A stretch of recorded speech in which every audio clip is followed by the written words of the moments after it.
Splitting payment on the Walmart app is a straightforward process. To do so, you can start by using a gift card on the Walmart Pay app, and then register a credit card to cover the remaining balance.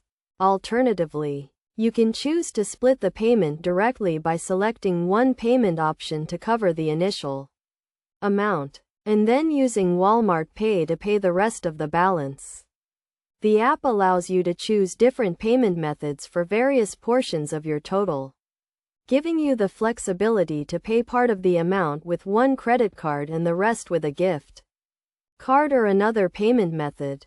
You can even specify the exact amounts you want to pay with each method, such as paying $30 with one card and $20 with another.